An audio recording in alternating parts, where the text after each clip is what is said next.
Straight of Hormuz, ये जगह भाई साहब आज की डेट में दुनिया में चर्चा का विषय बना हुआ है इस यूएस ईरानी युद्ध की वजह से, क्योंकि यहां पर ईरान अब यह बोल रहा है कि स्ट्रेट ऑफ हॉर्मुज की अब पहले जैसी स्थिति नहीं रहेगी। मतलब ईरान यह कहना चाह रहा है कि जो पहले स्ट्रेट ऑफ हॉर्मुज से दुनिया भर के वेसल से फ्री में गुजर जाते थे, कोई पैसा वैसा नहीं लगता था, अब ऐसा नहीं होगा।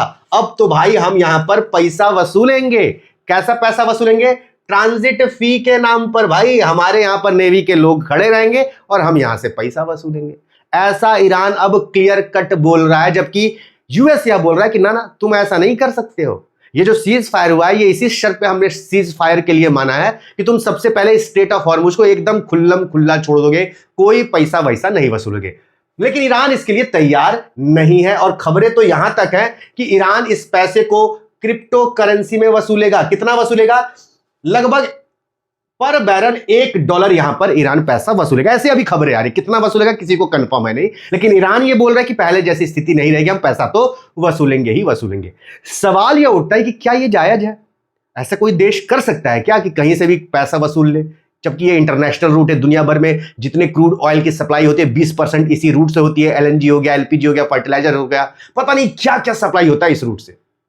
तो बहुत ही इंपॉर्टेंट रूट है और इस इंपॉर्टेंट रूट पे जब ईरान इस तरीके से दादागिरी करेगा तो ऑब्वियस सी बात है ये चिंता का विषय होगा हर किसी के लिए। और इसी कारण से आप देखेंगे जब से ये खबर आ रही है, जो देश यहां से सप्लाई करते हैं यानी कि एक्सपोर्ट का काम करते हैं वो भी विरोध कर रहे हैं, और जो देश यहां से इंपोर्ट करते हैं वो भी इसका विरोध कर रहा है। दोनों विरोध कर रहे हैं क्योंकि दोनों को घाटा है। कैसे? एक्सपोर्ट को घाटा इसलिए होगा क्योंकि वो तो उस दाम में बेचेंगे जो कि एक इंटरनेशनल रेट है, लेकिन जो इंपोर्ट करने वाले देश हैं उनके जो वेसल्स जब इस रूट से स्ट्रेट ऑफ हॉर्मुज से गुजरेंगे तो उनको एक्स्ट्रा पैसा दे देना पड़ेगा ट्रांजिट फी के नाम पे। इस कारण से वो जो फ्यूल है क्या हो जाएगा? वो फ्यूल का दाम महंगा हो जाएगा। अब जब फ्यूल का दाम महंगा हो जाएगा और दूसरे कहीं से उनको उससे सस्ता में मिलेगा तो लोग क्यों ही लेंगे भाई तुमसे। इस कारण से जो गल्फ कंट्रीज है वो इसका विरोध कर रहे हैं कि ना ना भैया इससे हमारा बिजनेस बहुत नुकसान होगा। वही इंपोर्टिंग कंट्री को भी घाटा है भाई कि हमें महंगा में मिल रहा है तुमसे, तुम भले ही चार्ज ना करो लेकिन वहां ईरान तो चार्ज करे, उसकी वजह से तो महंगा हो रहा है ये सारा रॉ मटेरियल एनर्जी का, तो हम कहीं और देखेंगे तलाशेंगे।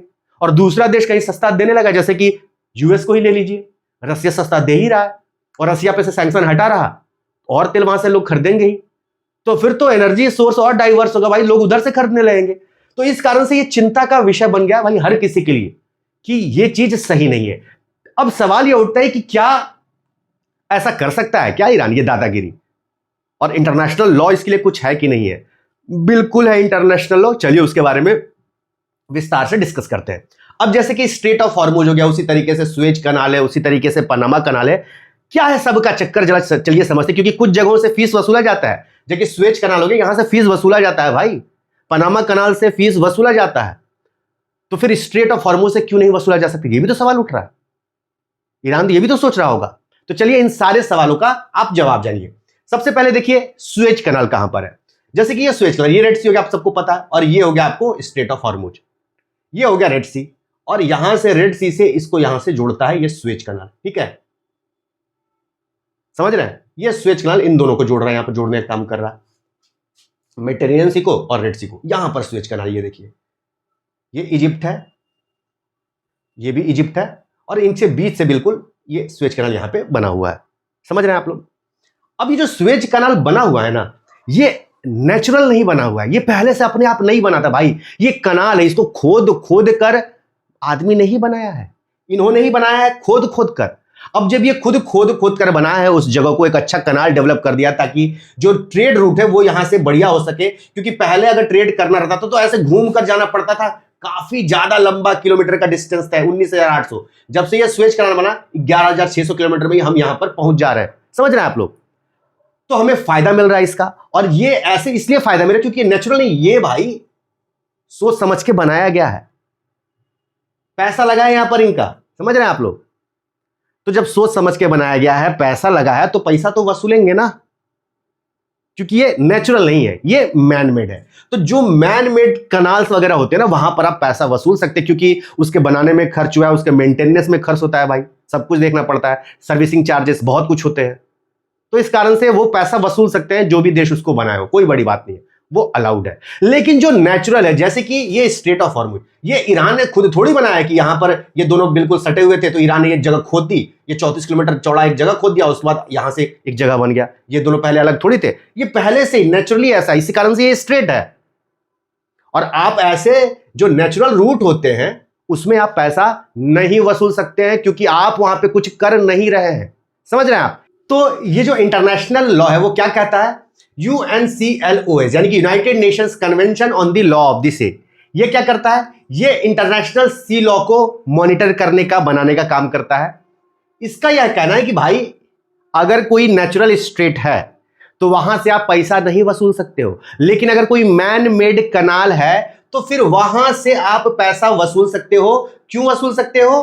क्योंकि वो बनाया ही किस पर्पस से गया है, वो बनाया ही गया है किसी के काम को आसान करने के लिए। दो बड़ी बड़ी वाटर बॉडीज को जोड़ा गया उस कनाल के जरिए, ताकि जो रूट है वो आसान हो सके, जल्दी काम हो सके। तो आपकी सुविधा के लिए किसी ने बनाया है, उसको किसी का पैसा खर्च हो रहा है बनाने में, उसको मेंटेन करने में पैसा खर्च हो रहा है, उसको सर्विस देने में वहां पर उसका पैसा खर्च हो रहा है, तो फिर वो पैसा वहां से वसूल सकता है। जो भी देश बना रहा है वहां से पैसा वसूल सकता है। इसी कारण से आप देखेंगे कि यहां पर जो स्वेज कनाल हो गया, पनामा कनाल हो गया, यहां पर पैसा वसूले जाते हैं, क्योंकि कंस्ट्रक्शन, ऑपरेशन, मेंटेनेंस का कॉस्ट लगता है भाई।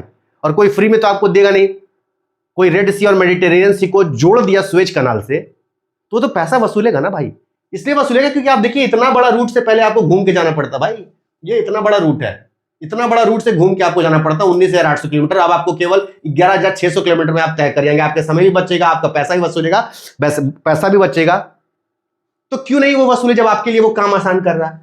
तो इस कारण से जो मैन मेड कनाल होते हैं वहां पर वो पैसा वसूल सकता है। लेकिन जो नेचुरल स्टेट होते हैं, जैसे कि स्टेट ऑफ हॉर्मुज हो गया, यहां पर भाई आपने ना इसको बनाया है ना मेंटेन कर रहे हैं, केवल आप इसलिए दादागिरी कर रहे हैं क्योंकि आपका वहां पर वर्चस्व है, आप बॉर्डर कंट्री हो उस स्टेट के। तो भाई ये चीज सही नहीं है, ऐसा नहीं होगा। यही इंटरनेशनल लॉ कह रहा है। समझ रहे हैं आप लोग? तो ये वो मोटा मोटी पिक्चर हो गया। इंटरनेशनल लॉ इसके लिए मना करता है। बस यहां पर ईरान क्या कर रहा है, जबरदस्ती दादागिरी कर रहा है। बाकी एक एक्सेप्शन भी है यहां पर, जैसे कि टर्की के बोस्फोरस हो गया, ये एक्सेप्शन है। इसको मॉनिटर किया था 1936 मॉन्ट्रियल कन्वेंशन के तहत, इसको मॉनिटर किया था। टर्की यहां से चाहे तो वसूल सकता है, लेकिन शायद टर्की वसूलता नहीं है। समझ रहे हैं आप लोग? लेकिन टर्की भी चाहे तो, चूंकि ब्लैक सी और मेडिटेरियन सी यहां से कनेक्ट होते हैं, टर्की चाहे तो वसूल सकता है, लेकिन वसूलता नहीं है। ऐसी खबरें हैं। तो ये है, बाकी सारी खबरें यही रही। ये रहा आपको, देखिए पनामा कनाल हो गया, यहां पर आपको यहां से मैप में दिख जाएगा। तो ये भी दो वाटर बॉडीज को जोड़ने का काम कर रहे हैं यहां पर पनामा कनाल।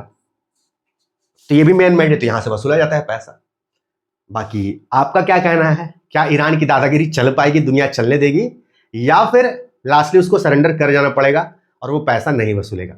अपनी राय जरूर कमेंट करिए। और देश दुनिया से जुड़ी ऐसी खबरों को विस्तार से जानने के लिए ये जो हमारा नया चैनल है शिखर राजपूत अनफिल्टर्ड के नाम से, इसको जरूर सब्सक्राइब कर दीजिए।